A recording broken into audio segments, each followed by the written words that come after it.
If you love baking and cooking, you may have heard of Ina Garten. She is an American legend. She is a writer and hosts her TV show called Barefoot Contessa on the Food Network.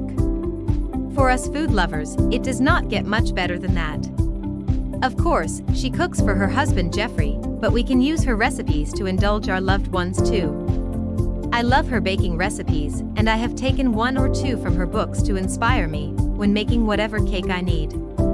Today we are making Ina Garten vanilla cake buttercream frosting to use on an amazing, traditional birthday cake. Traditional Ina Garten vanilla cake with buttercream ingredients. To make the cake: 18 tablespoons of unsalted butter at room temperature, 3 cups of sugar, 6 extra large eggs at room temperature, 8 ounces of sour cream at room temperature, 1½ teaspoons of pure vanilla extract, zest of 1 lemon, 3 cups of all-purpose flour, 1/3 cup of cornstarch, 1 teaspoon of kosher salt, 1 teaspoon of baking soda. To make the buttercream frosting: 3/4 pound of unsalted butter at room temperature, 3 pounds of sifted powdered sugar, 9 tablespoons of milk, 3 teaspoons of pure vanilla extract. Food coloring. How to make it. Step 1. The first thing we need to do is to preheat the oven to 350 Fahrenheit and prepare the pans we are going to use. We need either 2 9-inch cake pans, or if you wanted the more traditional look, 1 9-inch pan, 1 6-inch pan, and 1 3-inch pan. This way, the cake will taper towards the top, looking like a small castle. To prepare them, butter and flour them so that it is easier to take the cake out once they are done. You could also line them with parchment paper if you prefer. Step 2. Now to make the cake. Grab the room temperature butter and place it in a large mixing bowl with the sugar. With the help of a stand or hand mixer, cream it until fluffy on high speed with a paddle attachment. This will take approximately 5 minutes. Step 3. Reduce the speed to medium and proceed to add the eggs in batches. We recommend no more than 2 at a time. Then mix thoroughly. Step 4. Add in the sour cream, the vanilla extract, and the lemon zest. Sift together the flour, cornstarch, salt, and baking soda together to avoid any lumps and have an even mix. Step 5. Add in the dry ingredients slowly, making sure there is no powder splash. Continue to mix after you have incorporated all of it. You will know it is done once you scrape the sides and can tell there are no butter or flour pockets in it. Step 6. Once your batter is ready, you will need to divide it proportionately into the cake pans.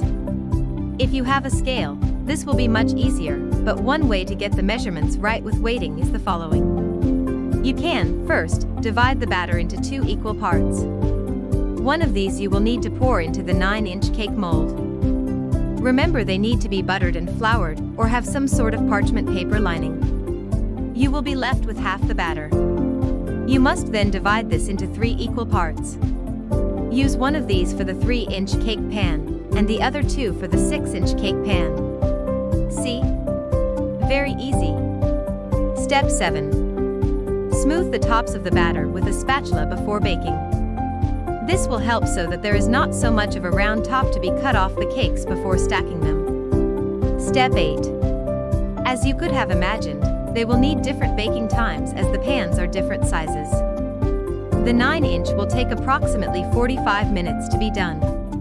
The 6-inch, 35 to 40, and the 3-inch 30 minutes. Always check them a little bit before they are due, and only take them out once a stick or knife comes out clean from the center. Step 9. Cool the pans to room temperature before unmolding them, and then let them rest top sides down on a cooling rack until they are completely cool. You could even, if you have enough space, place them in the fridge. This will make it easier to frost them, cut them, and stack them. Step 10. Now let's move on to the frosting. Go back to your electric or hand mixer and cream the butter for a few minutes. Step 11. Once it is light and fluffy in texture, sift in the powdered sugar slowly while still mixing on low. Also, add the vanilla extract. Step 12. Check the consistency. If it is too stiff, add in milk slowly to adjust it and make it just right. This depends on the temperature and humidity of your kitchen, so the quantities are just estimates. Step 13. Set aside a quarter of the frosting and add food coloring as you desire. For a traditional look, we recommend you further divide this into 3 and use a bit of yellow, blue, and red to make pastel colors. Step 14. Once everything is done and the cakes are cool, check to see if their tops are level. If they are not, you will need to adjust them with a serrated knife before stacking them. Cut them into halves and place buttercream between them. Then stack them all together. You can chill the cake for a few hours at this point. Step 15. Crumb coat the cake with a thin layer of frosting before proceeding to frost it. This will help the buttercream stay smooth and look amazing. Then pipe in some decorations as you see fit. If you liked this video, don't forget to like and subscribe.